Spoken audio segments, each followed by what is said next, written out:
Welcome to Combat Files, our next episode with Ian Moyse. Hi, Ian. How are you doing? Good morning. I'm very well this morning. Thank you.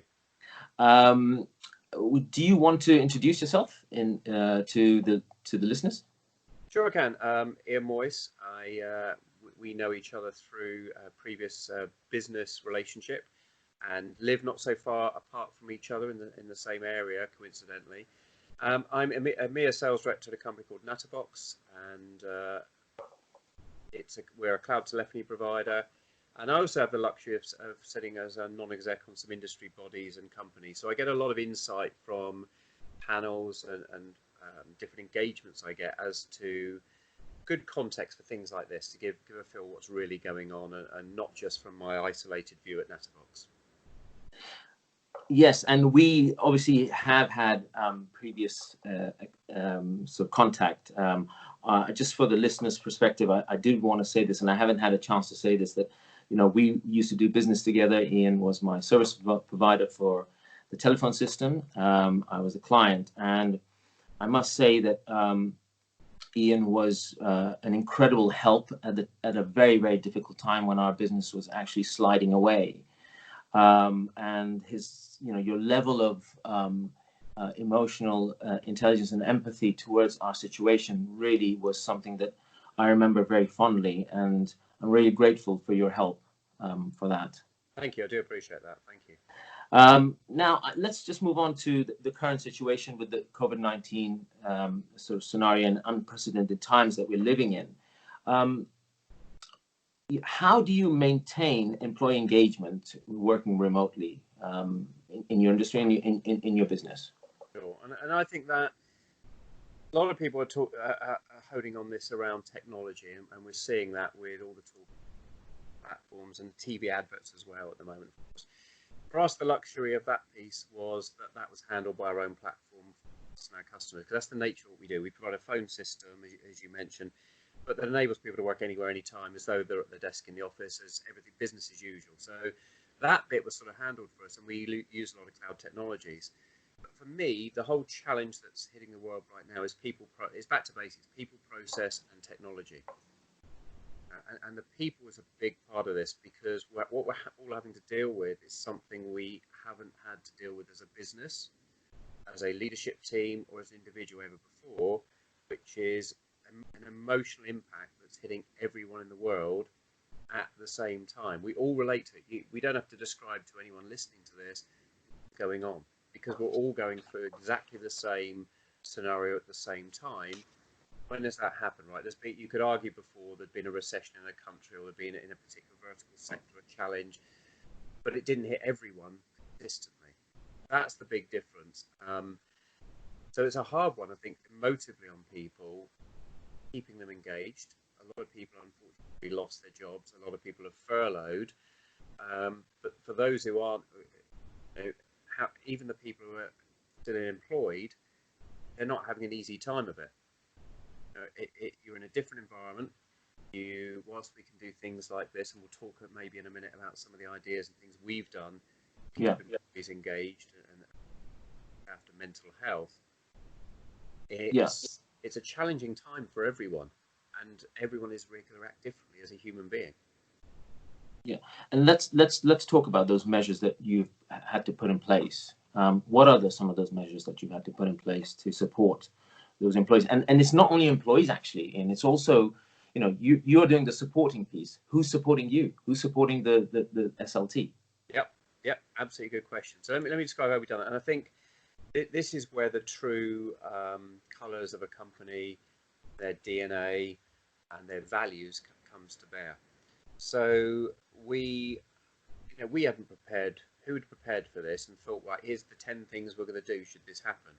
So we had to move in an agile fashion very, very quickly to, number one, we moved people to home working before we were told to. So we held out as long as we could, but we could see where this was heading. So we chose to flip that switch before it was imposed upon us, because we had the luxury that technology, as I said, we could do that and they could be up and running. But we then had to look at, well, firstly, how are we going to keep going as a business? How are we going to keep the business as usual for our customers going? Because they're relying on us if they've, we're a critical part of their operations. How do we keep our teams motivated to keep helping the customer and staying engaged? Because it's a people business, right? It's the technology's underlying it. It's we've got to keep the people engaged. So we're constantly adapting this. I'd love to say in day one or week one, we had all the answers laid out. We have been listening and engaging with our teams and changing as we go and involving our teams to give us the ideas as well. So this hasn't been a purely SMT-led, we've got all the ideas, this is what we're going to do. But what we did initially is we thought, right, we've got to spin up and make sure everyone has got a way of communicating. So we spun up a video platform where everyone can talk and chat to each other. We use our own telephony platform, but we wanted something where it's video in groups and all on the screen and all this sort of thing, of which many of the platforms have offered free and extended use right now, which is the right thing to do. So we spun this up, and what we've got is each team doing daily calls as a group. So for example, before this call this morning, 9 o'clock every morning, my European team, my European revenue team, we all jump on a call together. Now, if you can't make it because you're on with a customer or something's happening in your private life, you've got your food delivery, you finally managed to get it, it's not mandatory to be on it, right? But every morning at 9, we're getting together. And to be frank, it's a bit of banter. Yeah. We chat a little bit about business. Oh, what happened yesterday? Oh, I had this success yesterday, or this customer's done this. So that gets thrown into the mix, but it isn't. Let's get on here, and we've got a fixed management agenda where I'm going to talk through deals and It's get on and I just watched this program. I just mentioned this morning the Tiger King series. Have anyone seen that? And it's sort of we all watched it 4 weeks ago. I'm the last one, right? But it's a bit of that coffee banter you get in the office.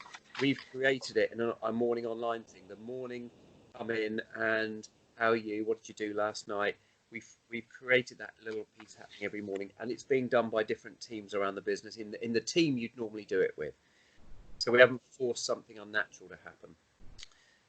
Outside of that, a couple of other key things I think we've done that have worked well out of the gate, and then I'll give a couple of ideas that come from the staff. So our CEO, and Neil is a very personable, caring person. Every week is doing a CEO call to the whole business. Oh, wow. Okay. It's a short 15-20 minute call, so it's not something where we're doing this a big official with slide. It's literally on cam, talk to everyone in the business, be on it if you can, give you a quick update, quick feedback of what we've heard, anything new we're doing, just to keep everyone engaged on this piece. And we took audience feedback from that, because the initial times we set that as, we thought we'll do on I think it was we did on a Friday at this time in the morning, at this at night, because we're global. Right. And we got feedback of, well, can we do it? Because at one of the teams it was late on a Friday and it's the week. Can we do it on a Thursday? So we've moved it to one call on a Thursday at this. So we adjusted based on the feedback from the teams of when's going to work for you. Again, not pushing from leadership. We'll come up with an idea, but we'll take feedback and adjust to what's the best way of delivering this. We kick something off, tell us if it's not working, and now we need to change it. So he does that every week, which engages the whole business. And what the other ethos we put through the business, and we did this to a degree anyway, being a telephony firm, and I'd emphasize this to everyone: speak to people. Too often, and I'm a social media, right? I'm a social influencer for a number of businesses, so I get all the social media stuff, right, and electronic digital communication. But the problem is, and I've spoken about this pre-COVID, just in general customer experience, those platforms are not a conversation. They're a communication. If I send you an email, it is a communication of here's my side, and then I wait for your response at a different time. And it has its place when you're busy and you can get hold of someone. I can share some information with you and not have to wait 2 days to get that when you're convenient, and it keeps things moving. So it has its place. But right now, a lot of things are done that way that should be a communication, a call, a video call, preferably today, or a phone call. Now, we're using video calling, like many, more than we've ever done before. Previously, it would be a phone call and voice, because we're not seeing people, we're all isolated, right? So it helps remove the isolation of the individual to get them on phone calls, even internal calls, where there's 1 or 2 of you, or even 3 of you. If you get on a video call internally and chat about it internally and have that conversation as opposed to send an email. So we're pushing that as a mantra right now.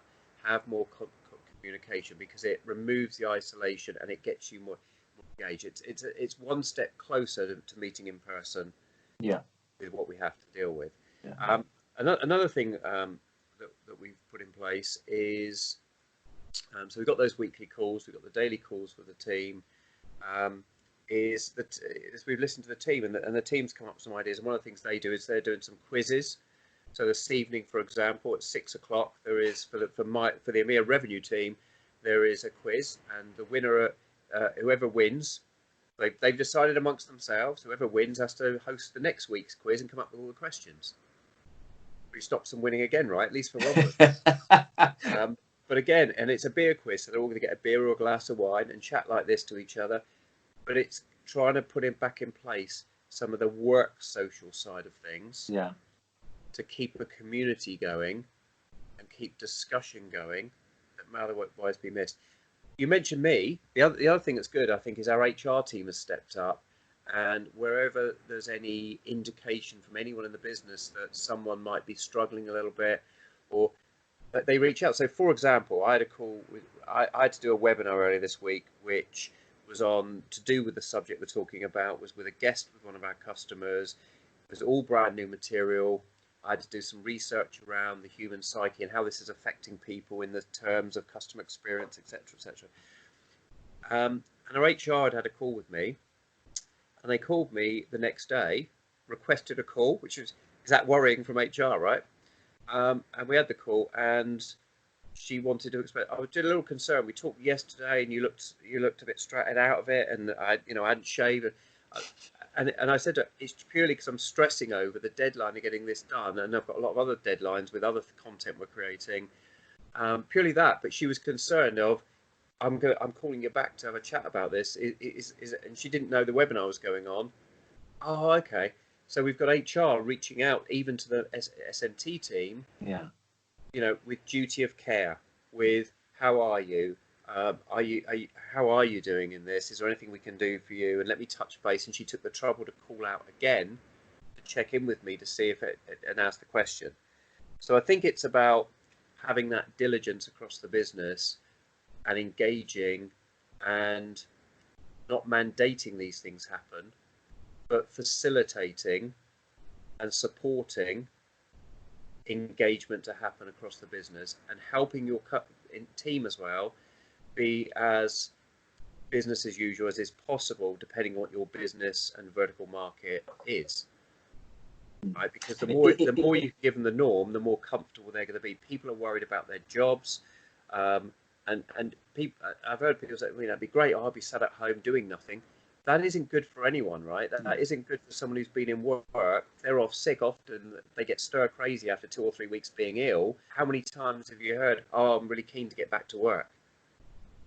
Yeah, and it's really interesting you say that, because one of the questions I had, and I in a way you've answered it, but it's that balance of when you talk about sort of motivation, and you talk about the team and being so far away, it's that balance of being overbearing or sort of under monitoring, and it's a difficult thing to do, isn't it?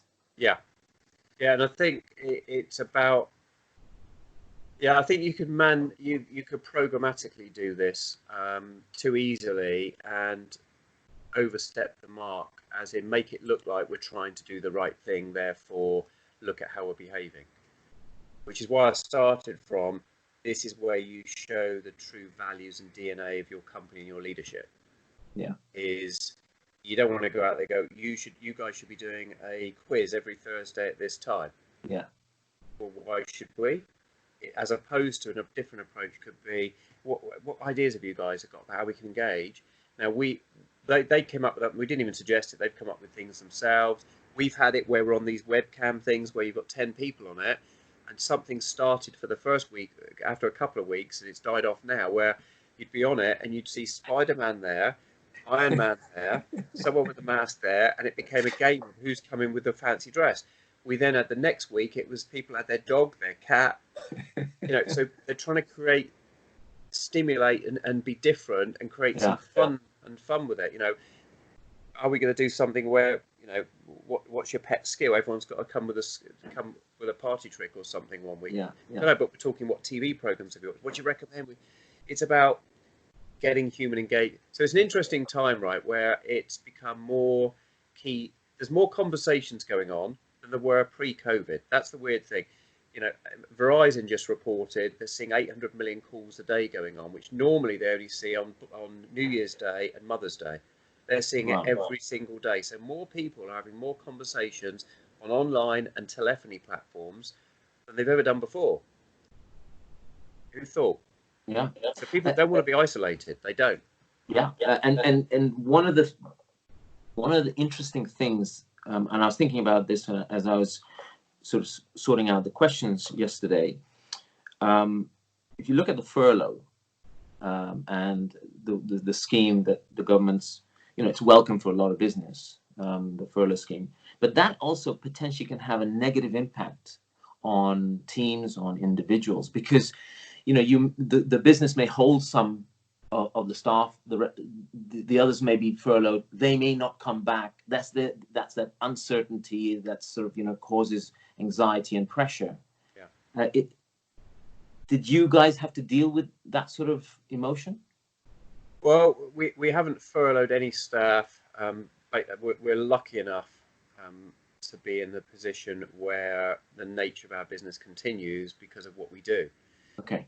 But I think you're absolutely right. There's a challenge here of there are different. So we do have different types of staff in the business, right? The sales staff are absolutely communicating with customers and having phone calls and engagement, doing demonstrations and signing new customers, etc. So there's external engagement. The developers, that's not part of their job anyway. So there's certain different roles in a business that could potentially feel more isolated than they normally do, because normally their interaction at work will be with their colleagues in the office, but not with customers. They're not customer facing. So they're not on the phone. We're still getting external contact. So you need to think, I think, about the different departments of your business, that they're not all the same. Right? They don't all have the same role. So, my sales team has the luxury that we're jumping on, talking about deals, talking to customers still and prospects. So what we normally do hasn't been taken away. We've still got the internal and external conversations. You've got to think about different departments, whether it be finance, the back office type part of the business. I think the other thing that's been overlooked, and I haven't seen, I'm sure it's out there, but I just haven't seen any frontal discussion, and certainly not on the news, is the return to work mental health issues, the PTSD syndrome. And I don't pretend to understand psychology and all this stuff, but having done some research for the webinar in the week and read up on some things, what is this? Are people going to come back to work functional? Are they going to come back to work with stresses, even though they haven't lost their job? Are they going to get overlooked because all the stresses are with the people who've lost their job and been furloughed, right? Well, no, what about the people who haven't? They've still got concerns over this, concerns over, has their job become more difficult? Is their job still at risk? What's their work ethic going to be like? Yeah. Having been isolated in one, normally you get variety, even if it's the journey to work, even if you go 3 different, I know the route you'd have taken to work, you would have had a couple of different routes depending on traffic, and then you've got the office, then you'd have meetings. You had variety of engagement and you had variety of environment. You've got people who've been put in an environment where they're going to be in the same, virtually the same environment for a long, long time. That's the Big Brother TV experiment, right? And we saw what happened in there. People went a bit cuckoo at times, but they knew when they were coming out.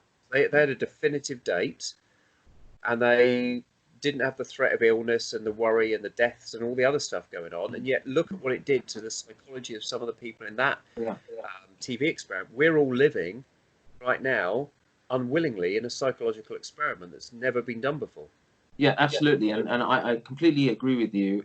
And I guess the next point that I would ask is looking at motivation and how to motivate people, and looking at sort of dovetailing that into the potential training or pointers for the restart of business. Yep.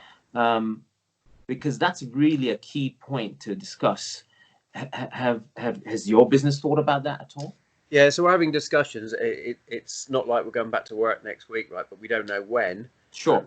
And it's such an unknown piece of how far out is this. So planning it meticulously is a difficult one. And because you can't plan, oh, we're going to have this happen on this date because you don't know when that date is. But some of the things we're looking at are, how do we support the mental health piece? What's involved in that, and what support do we need to give our staff coming back, and how we're going to do it? And so there's thoughts around, are we going to get them back and do some social things, if we're allowed to, of course. What limits are we going to be given? Yeah. And we're also looking at, and we've done this before. We've used some motivational speakers to come into the office. So we've had people who've come in and talk through that sort of thing.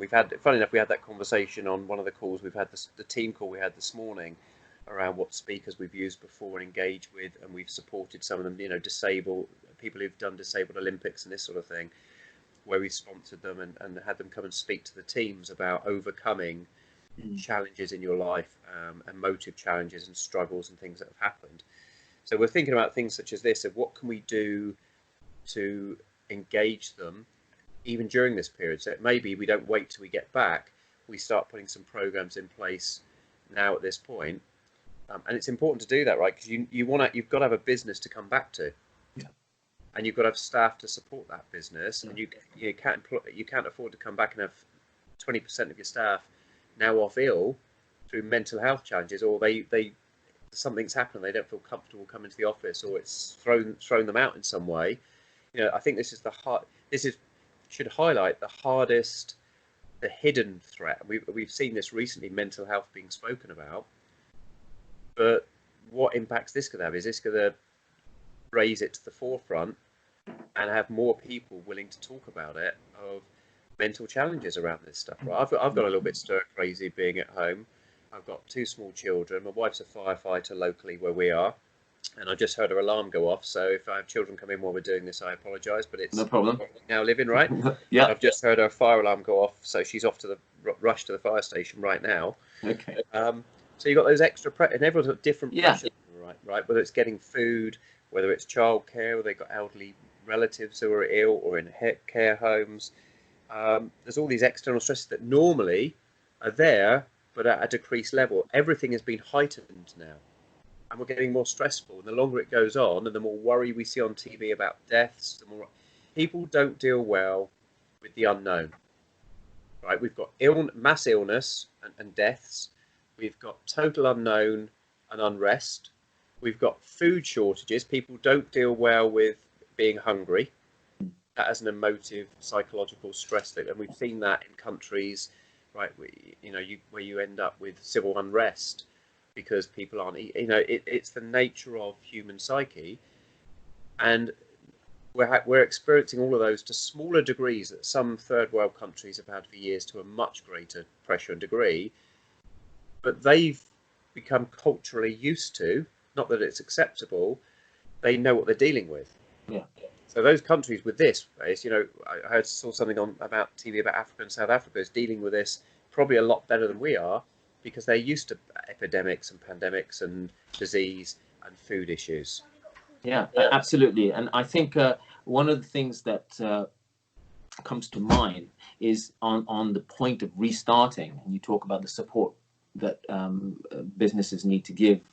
The restart and the support that's given to the teams and individuals and staff, the timing has to be right also, and the uncertainty. The fact is that the government don't know, for example, and that's if you do it too early, it causes anxiety. If you do it too late, it causes stress and panic.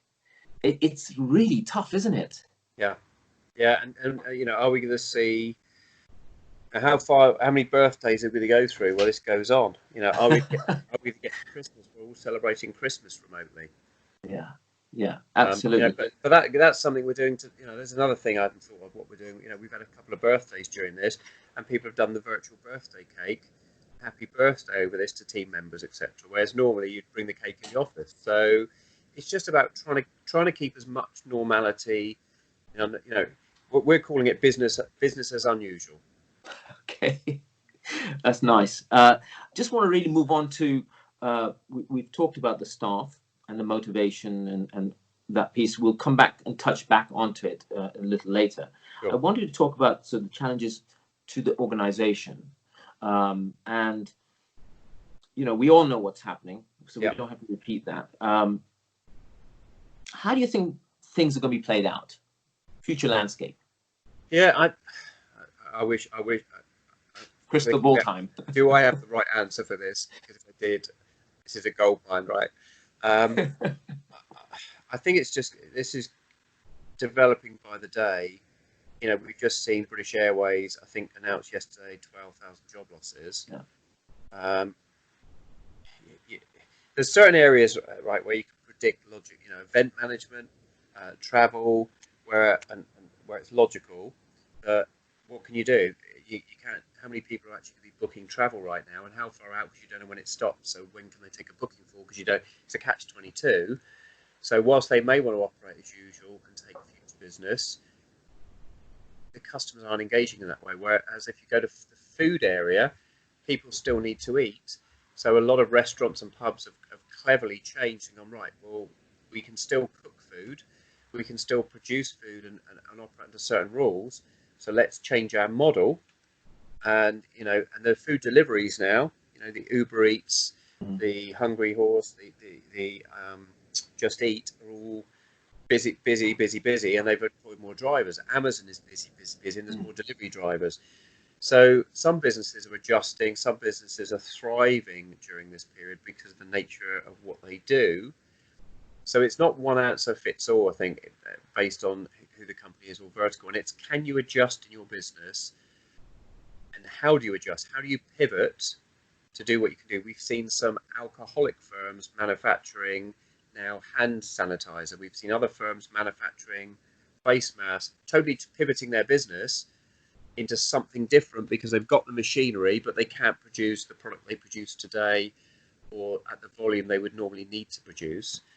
So they've pivoted into doing something different. So the first thing I think is you need to look at for your own company is there something you can operationally do that may be different to A, help your business survive, B, help the mental health of your staff, right? Because your staff don't, in the majority, don't want to be sat idle. They want to contribute. They want to feel they still have net worth. Let me give you context. I've been through, over my career, through many acquisitions, but I've been through that. I went through my very first sales role, second job, company liquidated. We were acquired by a foreign company, things went wrong. And suddenly it was, what, this morning, here's the keys to your car, we'll drop you off at your house. There's that, what do I do? You lose some net worth because your job's been taken away. And that's, you can argue it's not who you are, but it's a big part of your daily and weekly life. That's what's just happening to people who maybe haven't dealt with this before. I've experienced many redundancies through being acquisitions and consolidations, and it happens, right? Yes. So having gone through it, you know, it's always painful because you're then there, well, what do I do? You want to get a job today, period. How many people are hiring? Because interviewing's harder. We've just hired a couple of people that were in the mix, but hiring has been changed, right? Because so if you have lost your job, what you want to do typically about that is do something about it. Your job becomes getting a job. So you're active doing that. Now, I would suggest to people in that situation, still do it now. Don't just shut down. But it's harder, right? And it's more frustrating. And you lose that net worth of yourself of, I want to be working. I want to be doing something. I know my work. I know what I'm doing tomorrow. I've got this meeting. I'm doing this. When that's suddenly taken away in normal circumstances, it is a hit to you of, you don't want to be sat at home doing nothing. Oh, hang on a minute. Now we've got that combined with what's going on. You don't even have the luxury to get any respite by going out anywhere or seeing some friends or So there's a compounding on those individuals that I don't think we've ever experienced probably in history before to this anywhere near this degree, if at all, of what is the emotive issue on someone who's lost their job, been furloughed and perhaps is worried or expects to lose their job, that they can't really, as you would normally do, fix it and get another job as easy as possible. So are they going to have to wait till they come out of this position?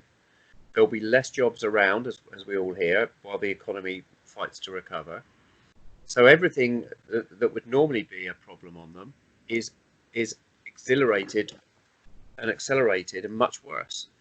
Yeah, and it's actually quite intriguing, because in the industry that I used to work in, and I still have little tentacles going in there at the moment, it's one of the worst hit industries in the UK, the hospitality and restaurant food service sector.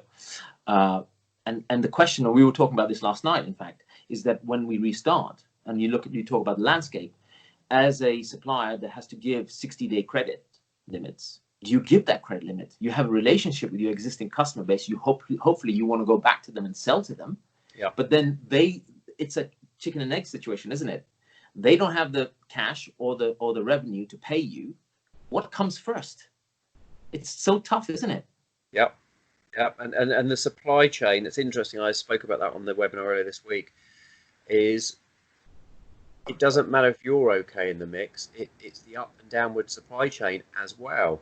Yeah, so to your point, I know we spoke about this before, and I hadn't given this thought until you gave me the insight. You know, if a restaurant comes back online, they still need their suppliers to be able to supply them the produce. And right now, the supply chain is reduced. Whilst restaurants, some are staying open, the volumes they're doing will be greatly reduced. There's just no question, because their customers will be spending less money, because some will be tightening their belt and thinking about what's going on and the impact of their family and the jobs, etc. And deliveries never match up to restaurant footfall, particularly at peak times of weekends and etc. And when the sun's out, right, and bars do well and etc. So how many of them are going to find that the supply chain doesn't have the supply they need at the time they need, at the price and credit rate and all the other stuff? How, you know, I think there's a lot of people think when we come out, let's say we switch back on in October, in January, whenever, that within a week or two it will be back to normal. And I think there's a naivety that it won't be back to normal overnight. There will be things that take a long while to get back to normal, and there'll be things that never get back to normal. Yeah. They're totally disrupted, and we have to operate differently. And we have to predict and assume, based on what scientists are saying, this may happen again. So how do we plan to mitigate that it doesn't affect us the way it did the first time? Yeah, and you know, like I said, we're looking at the. If you look at my industry, I think about the competition that I used to pitch against. I know for a fact there were only 5 or 6 in London. Half of them are in big trouble, potentially not opening up again. Now, you know, if you start looking at that, and you're talking about, you know, the fine dining sector, you know, who, let's face it, they're the ones who are going to be hit the hardest. Yeah. Because no one's going to go and pay £100 or, you know, £150 a head to eat. Yeah. So that's I think that's to come, and we have to watch that space. Just going back to NatterBox and looking at the sort of we're talking about the future landscape. Where do the challenges lie for a business like yourself, internally and externally? And we talked about the internal piece, but looking at the future, the external piece, because obviously and we've mentioned, you know, the mindset of the employees and team members, but there's also the mindset of customers, because they're human beings too, isn't it? So I think we're very fortunate in that what we do is help businesses improve customer experience using the phone, right, as you'll be aware of, and help people business as usual. So we have customers and banks, etc., who are up and running now, business as usual, but all of their employees are doing the right thing, are at home, but the customer phones their number, it will route, it will do everything like it normally does. So to customer, nothing's changed, which is really ideally what you need it to be, because your employees are now engaged. They feel as best they can. They're doing their job. They're bringing worth to the company, and the company keeps going, and therefore it helps everyone. So there's a big opportunity for our business coming out of this, because we're already hearing a lot of companies looking to review their technology stack. Whilst it's people, process, and technology, their technology has prevented them. How many contact centers right now? I've had this where lots of contact centers of major brand corporations I've had the emails of, we're shut down now, only contact us through email or chat. Yeah. And I had a problem, I won't name the kind, but I had a problem that had something set up and installed just before we all went on shutdown, and it didn't quite work how it was all promised. And I need to speak to someone, because this is really frustrating now, and continually frustrating. Couldn't speak to them because they shut down, can't speak to them. So I tried all the online self-serve, and other people had the same problem, but there was no real answer. And I'm pretty technical. I can't figure it. So I logged a ticket. Nearly 3 weeks later, I get the phone call. Firstly, I got an email saying, we'll call you tomorrow at some point. You need to take the call, because if not, we move on to the next one on the list, but we'll close the ticket. Great. So I'm now, every phone call that came in with an unknown number, I'm going to take it. So I took it, got hold of them. I had an important business call coming up, so I didn't have long. I was really lucky that the individual I spoke to got where I was at. We cut to the chase quickly, told me something that I'd been told couldn't be done, that if I'd known would have fixed the problem. I didn't go that route, because I was told, forget it, doesn't work. That has now fixed the problem. But I had to speak to someone after 3 weeks to get it. Now, if I'd missed that call, the answer I got was, you need to log another call in 2 to 3 weeks. So it's not that their staff don't want to help you. They've got knowledgeable staff, but they have not got the technology to enable me as a customer to connect with that member of staff over the phone.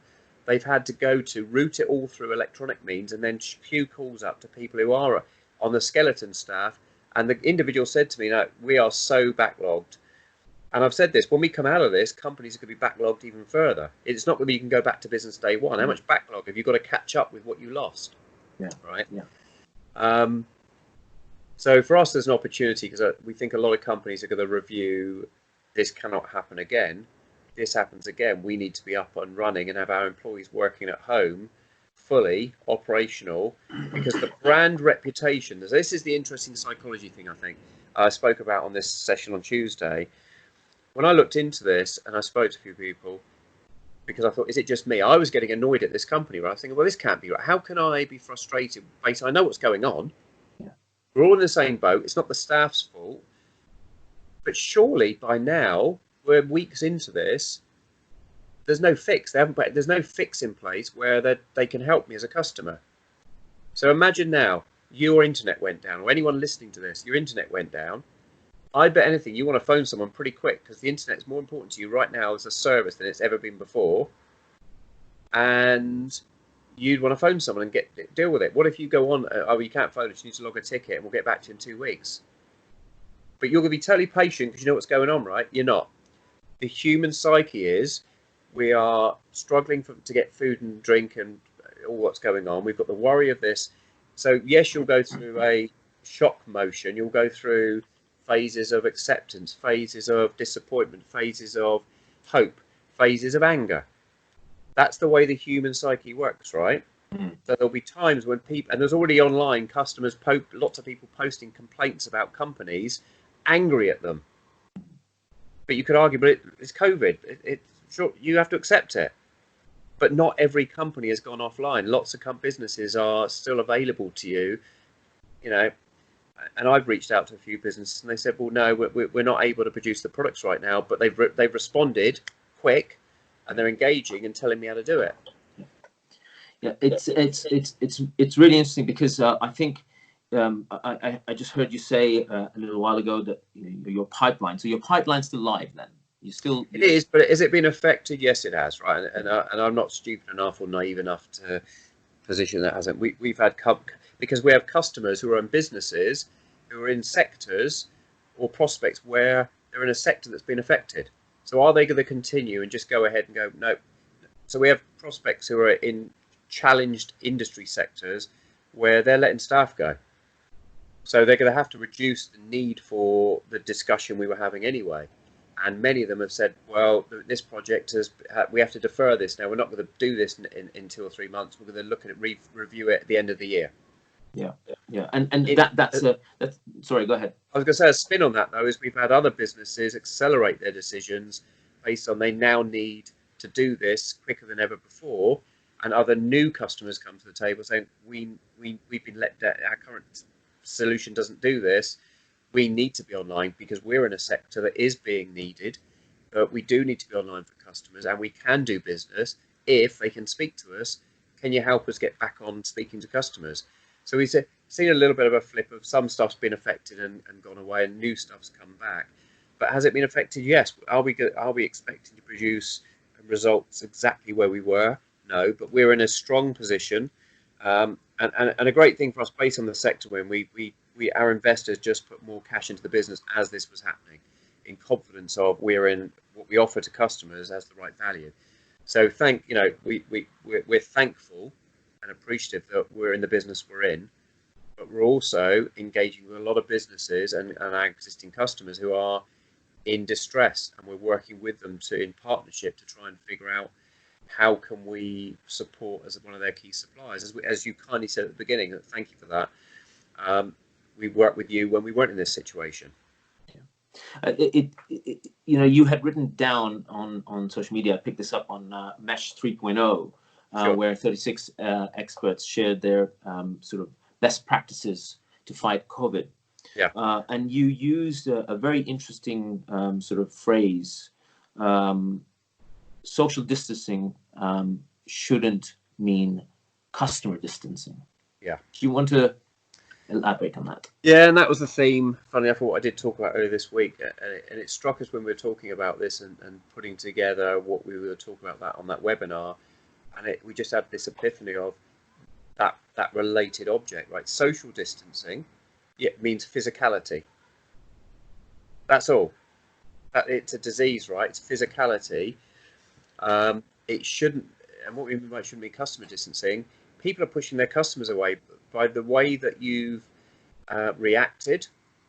Many businesses, I've spoken to some business leaders in some of the forums I'm part of, where they virtually said, well, yeah, this is going to affect us, so what we're going to do is we're going to virtually shut down. They haven't tried to pivot. They haven't tried to engage and go, what could we do differently? Is there another product is there something we could do differently where we could be needed right now, where we could maybe not operate at 100% capacity, but we can continue the business going, engage employees, have them doing something productive and fighting for the business and the employees' job survival. People want to fight for that survival. No member of staff wants to sit at home and hope the thing comes back round. They would rather, if you said to them, we're not doing this now, but we need you to do this, and it's XYZ, I'd rather have a fight and have a go than sit back and just hope, right? Hope's not a strategy at this point. That's not in your hands. Doing something about it, if it is possible, it isn't for everyone, is. And too many companies have pushed customers away. I've had that experience we allayed just now. Many companies have said, don't call us because we have no way of handling it. You can't call us. How is that a good customer experience? This is the year when customer experience was supposed to be more important than ever before.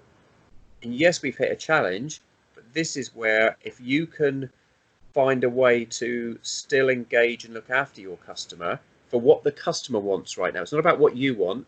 You have imposed on you some legalities and some rules that you need to apply by. Fine. Within that, how and what can you do as a business to still serve your customer in the way the customer wants to be served? Yeah, it's an interesting point, because I want to take this on to the next thing I want to talk about, which is more about customers. And you talk about, and I remember speaking about this earlier a couple of weeks ago as we went into COVID, and you mentioned something very interesting, that you were absolutely ready out of the blocks when lockdown happened. Yep. Your customers weren't. So you ran up ahead and you're looking back and there's nobody behind staying up with you. So as a business, your customers are struggling to stay up with you. How does that impact you as a business and them especially? Because when we talk about the restart, you know, and the mindset, and you put that whole cocktail in there, you know, the impact I see from a customer's perspective, your customer's perspective, or any customer's perspective, is future decision making, strategies, commitment levels. I mean, that's something to really sort of balance, and I think communication needs to come in there, talking to customers, listening, which is the point you're making about, you know, social distancing versus customer distancing, to keep having those conversations. Is my assessment correct? Yeah, and what we've done is we've pivoted even internally. So firstly, we've all the matters, I'm going to reiterate, but all the things we've discussed about keeping our staff engaged now, during, and also thinking about post and how we handle that as best as possible. There will be some challenges, right, for any business and the human psyche of it, but how we do the best job that is capable in our hands to do. And then for the business, we pivoted. You know, we've moved some of our very quickly. We looked at our roadmap, and we've accelerated some developments that we weren't doing yet, or new developments based on the things that customers are going to need now. Some things are more important than they were before. So, you know, we very quickly rejigged where we were focusing, and we've got some new things coming out that are very pertinent to the problem customers are having now. We've done a great job for them, but there's new needs that none of us envisaged or had at that point. But this is imposed. So we've got new developments that are progressed rapidly because we pivoted internally. We didn't just say, well, we'll just keep doing what we're doing. We listened to what was going on. We're constantly observing and went, right, we need to park this bit right now. Whilst it's important to our long-term agenda and we wanted to deliver it, this bit over here will have more value to the world coming out of this and during it. Let's develop that quicker now and bring that to market. So we've done that rejig internally, right, which gives us and our teams and our own staff more invigoration of, we've listened and we've thought through this to give you more opportunity coming out of this to engage with customers in a more relevant manner. And I think it's also true to, as you cited at the beginning, how we engage with customers right now shows our company values.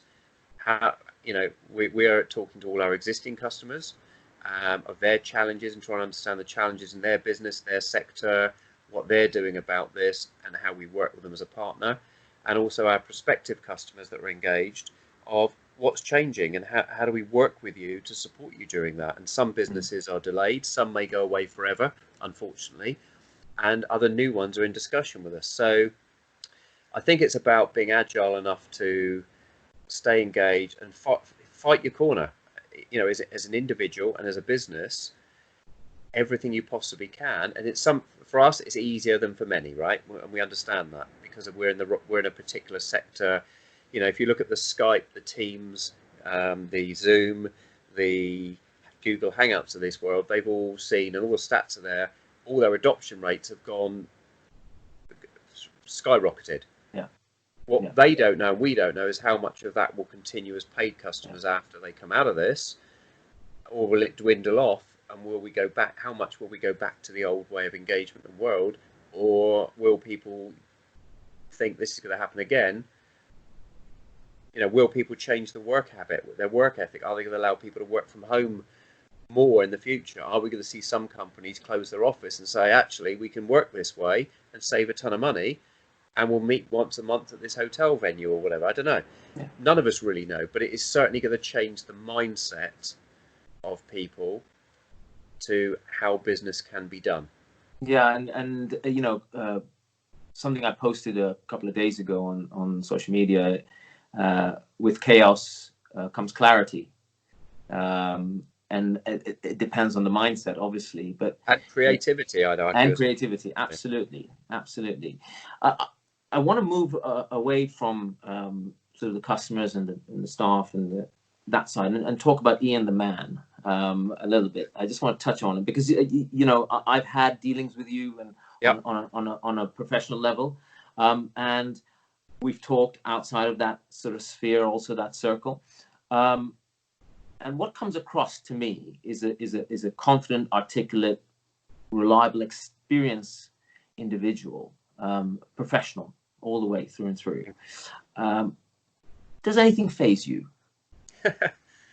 Yeah, of course it does. I mean, we all put on a persona face, I guess, certainly to the business world, and that's the reality, right? You know, we've all got challenges that we hide away. You know, my mother died in December, I'm sorry to hear that. Thank you. And whilst we've had it wasn't like when this hit, she was due to be buried near us, because she's not from. It was from farther away, and then we got the plot up near us, etc. to be. And that didn't happen, right? Because it's all closed down. Right. So my father's moved into a home. He's now quarantined in a home local to us. So there's that worry going on right in the background. So I've got the worries and things other people have. My wife's a local firefighter, so gets called out. So I have times when I have to deal with the kids. So, you know, I'm not in an isolated thing where I'm not dealing with the stresses that some other people have, and some will have far greater stresses than we've got, because of their roles and jobs being affected. But I think this is about your attitude to how you're going to get through this, and something I would suggest to people, and something that's, you know, I looked at this and went, what can I achieve during this period? And I've said to my team, what can we come out of it? And one of the things is we work in the Salesforce technology ecosystem, and for an example, in that particular sector, they run things called Trailheads, right? They have a massive online e-learning platform with that 700 or 800 lessons and tests and badges you can get. So we're all going through those, you know. So every day, I try and slot in 2 of those. So I feel at the end of the day, I've achieved something, I've learnt something new, and I've progressed on it. And we're comparing as my smaller reduced part of the revenue team, how are we getting on a weekly basis? Oh, I've progressed onto this level. Oh, okay, a little bit of competition, you know. So I think one of the things everyone wants to consider is a question. Think about if you were asked this question post this. What did you do during COVID? If you're looking for a job, you will be asked that in every interview. What did you do? It's an obvious question. What answer do you want to be able to give? Do you want to give, oh, it's frustrating, it was upsetting, and I spent time with the kids, and we watched lots of Netflix, and is that, or do you want to say, yeah, we had all the stresses and all that, but what I did is every day I found this e-learning platform, or I always wanted to be better at mathematics, or I wanted to learn French, so every day I made sure I took half an hour amongst the childcare, whatever it is, and I did this. So small, because you've got the time to do it, right? It's not that you have to sit there and do masses of stuff. There's so many online and businesses now offering resources for free.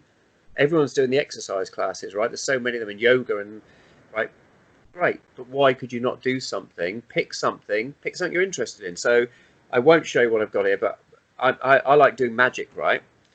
I've been, and the magic community for performers has died, right? So what's happened is they're all coming up with new ideas, new tricks, selling them online, etc. So I have a stack of stuff here. I'm going to come out of this from a personal side, if nothing else, able to do weddings at weekends if I chose to, because I've got probably 40 or 50 tricks here to learn. I've stacked them into the easier ones first, and I'm going to come out of this with, right, now I've got a repertoire. My plan is to try and learn 1 a day. I'm not managing that at the moment, so if I can learn 1 a week even, but you know, and I always carry cards with me, right? They're everywhere. So it doesn't have to be something complex business-wise, but if you're asked, post this, what did you do during COVID? You don't want your answer to be all the negative stuff. Have something positive. You chose, I learned French. I'm now this level of, or I learned to play guitar, or I learned this, or, you know, business skill. I set myself, because it shows your character, and it will also mentally help you get through, because you're progressing with something, you're achieving something every day. There's a tick box there, as opposed to every day I didn't achieve anything today. And that's the problem with not having the work ethic. You don't go home going, oh, yeah, you had a frustration, but at least, I got that done today, I got that project out the way. It's having something that you've achieved that isn't, I looked after the kids and whatever, great, or I cleaned the house, but it's a different psychological achievement that I can resonate with that. Because, you know, my business went down 18 months ago, 2 years ago. And so the whole journey in the last 2 years has been about recreation. So where I'm sitting in this space at the moment with COVID, it's not far from where we come from. And just to share with you, I'm currently in the middle of NLP practitioners, and I'm also training as a ILM 7 level coach for C-suite, based around my own experiences, and especially losing a business and bouncing back from that. Yeah. How valuable could I be to somebody at a board level to be with those skills? Yeah. And that's the question that I asked, and I've gone down that road. And you're absolutely right. I can absolutely resonate with you. This is a time for creation and recreation and innovation, on a personal level. Yeah. You're an industry leader in your own right, an expert in sales. You've had a vast amount of experience. What is the one biggest thing you get out of what you do? That's a good one, isn't it? I think insight. I mean, I like learning new things in every conversation and every engagement and non-exec and blog I write, or, this is about, for me, I fell into social influencing and all this stuff a number of years ago by accident. And something I learned is if you contribute and put yourself out there, it will beget things in return, but you can't predict what they are.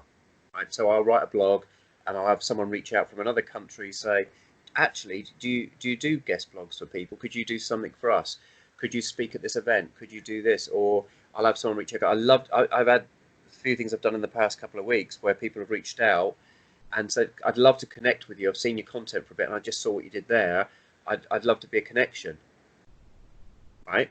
Because something you did triggered it. If you do nothing, you sit on your laurels. So for me, and from that you learn, right? Because you make a new contact, or they share something and you read that, or we have an interview like this. I encourage everyone, go and look out there. If you've got an expert subject, there's probably a podcast on it, go and offer yourself up as a guest. If you've got a blog in you or something passionate, or you want to talk about customer experience or something your experience with what's going on. If you've always wanted to try writing a book, have a go. Now's the time to put yourself out there, because if you don't try, and some of it will fail, right? I've done things that, okay, it's not for me. Magic, I always used to watch until I got taught one trick and I could do it. And now I'm hooked like mad on, I want to learn the next one and next one. And I always think people will see how it's done. And how did I get away with that? How did they not see it every time? But through doing that, I've got to know an awful lot of magicians and met an awful lot of famous magicians, because it's just become habitual to me, and I've put myself out there. What I haven't done yet is done magic tricks online. I'm working on a few interesting ones where I might actually do that. You might see that on my social, but it doesn't have to be business related, right? But something you're interested and passionate about that you maybe have put off in the past and not done, and now you've got an opportunity, even if you take a certain time slot a day, to get yourself into that and find, is it really your passion? I always want to learn the guitar, and you try it and you go, oh no, this is just not for me. That's fine, but you tried and you found out that wasn't for you right now. Then try something different. You'll become a key person of influence in the magic world soon. KPI. I don't know. I'm happy just being able to do some of it and keep it. But talking about leadership, and clearly you do hold that platform really well. What does great leadership look like to you?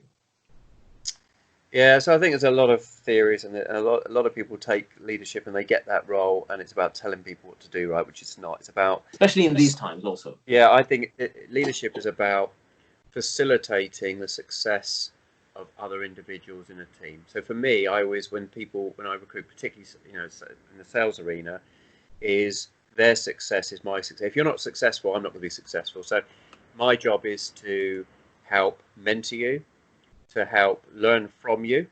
I learn from every individual, because you've all every one of your team, no matter what business or division you're in, has had different work experiences and life experiences as you have had. You have a job title, and you have some experience maybe in your business and your sector they don't have.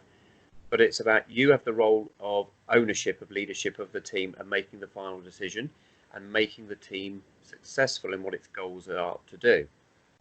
Doesn't mean you've got all the answers. Doesn't mean everything you say or do is right. It just means it's on your shoulders. So for me, it's about facilitating the team to be successful, understanding the individuals and what they need, and that's from the human perspective, particularly in today's times. The learning perspective, people learn differently and have different motivations. So it's about that whole piece of engagement with them. So I'm working through with my team. Some of them naturally want to do this learning piece and others don't.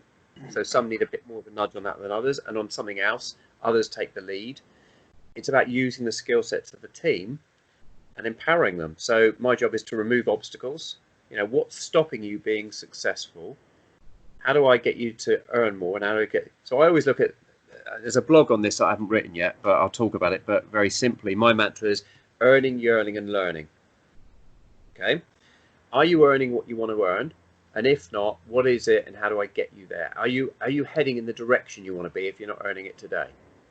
And that depends on your role, right? For sales, it's different because of the nature of the rewards.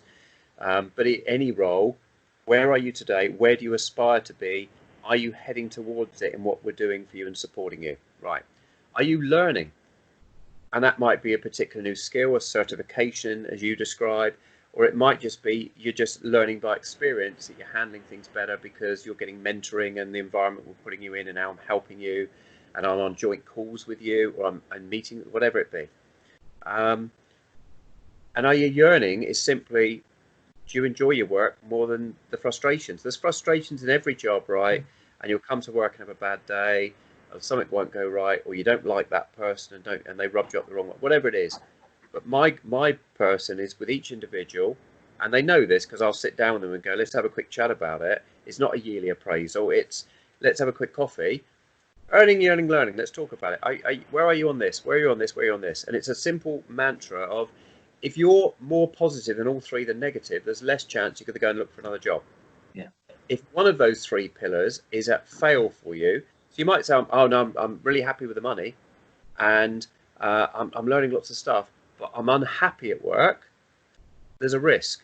Or whichever of those pillars has got a problem. I really love coming to work and I'm learning loads of stuff, but I'm not happy with the money, there's a risk. If you've got all three pillars, more positive than negative, you're in a good place. And in today's world, in a good place, not necessarily that they're going to go and look for a job, but that they're going to be productive for you now and when they come back from COVID. Yeah. And as an inspirational leader, what's the hardest thing you find being that inspirational leader in yourself? I think sometimes there's a couple of things. Like sometimes it's letting go and devolving responsibility for someone else to do something when you know you could do it yourself, and maybe you could do it quicker and first time because you've done it before. But if you let them do it, it's going to be more painful and a bit slower. But they're going to learn from the experience. So I get that often where I get them to do something. Right, you put this together for the client. Now I'll have a look at it, and then I'll have to add something or change that or do this or add this. Why didn't I do it in the first place? Well, what I'll do is always redline those things and give them back so they can see where the changes were and hopefully learn a bit from it. Because if they don't do the first part in the white page and you do it, they learn nothing. There's no challenge for them to do it. Right, so that's one, is because you want to get everyone, today's world is fast, and it's frustrating when you get something from someone, and my team knows this, I say it to them, where you get something from them, you go, oh, I wish you'd done this and this and that, because now I've got to do it, and I wanted you just to get it right first time so we could just get on with it and I don't have to do anything, right? So that's one of them, I think. The other one, I think, is the empathy piece, and I think particularly in today's environment, we're all moving incredibly fast. We have electronic communications going on where you don't get the feeling, and that's the challenge with email, particularly in remote environments. It's difficult to be empathetic. Empathetic. I'm probably getting that wrong, but or empathize. Thank you. Rephrase it. When someone sends something through to you, and I always say to them, you don't get the tonality in an email, so you may respond with something that rubs them up the wrong way that was never the intention, but you you didn't feel that reaction. You don't even know you've rubbed them up the wrong way, perhaps, and they go off frustrating or perhaps talking to other people, and they don't give you the feedback. Whereas if you're talking to them like this, you go, well, so it looks like you feel uncomfortable there. Well, yeah, because you invited it, you saw it. They then react with, yeah, because I thought I'd done that quite well. Oh, no, I didn't mean you hadn't done it well. I was just trying to add, oh, sorry, bang, it's handled. Yeah. That's something particularly in today's world I think you've got to be overly conscious about. There is, particularly in the tech sector that I reside in, an overuse of email. And I'm guilty of it as anyone, right? Because it's easy to do and you can do it out of hours and you can deal with it and you can deal with sending it to 6 people and you don't have to worry about trying to schedule a conference call with 6 people that takes 2 days. Is step back and think, or should I follow this up? I've sent it, let me follow up with a quick call. Or let me suggest, here's some information, let's have a call about this. Because if you totally isolate yourself, you're going to cause more distress right now than you know you're causing, and you're going to we've got enough isolation and distancing going on, mandated. Let's not create our own. Yeah. And before we end, I'd like you to sort of impart with your knowledge a final thought to the viewers and listeners. So I think final thought is a summary of what I've said is right now we're all experiencing the same difficult situation. We will all handle it in different ways. Do not assume others are handling it the same as you are handling it. We've all got different background experiences and different things going on around us in our lives that you, particularly in work, you may not know about your colleagues, that they've got someone ill in their family, or they lost someone a few months ago, or they've got a particular circumstance or challenge financially. You don't know what those are, right, if they haven't shared it with you. So just give things more thought at this time and be more personable and engaging and go the extra effort to involve people, because people are going to feel more excluded now by accident than ever before.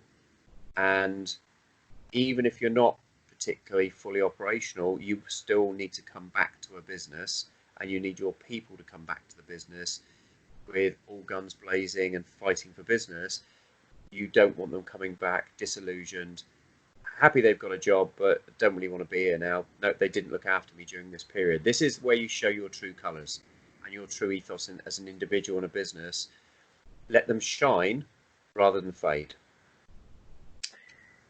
Ian Moyse, thank you very much for joining us on Combat Files. Much appreciated. Ian's details will be on the credits at the end of the show, and I will be also posting them on the social media feeds. Thank you for listening. Take care of yourself. Take care of others. God bless.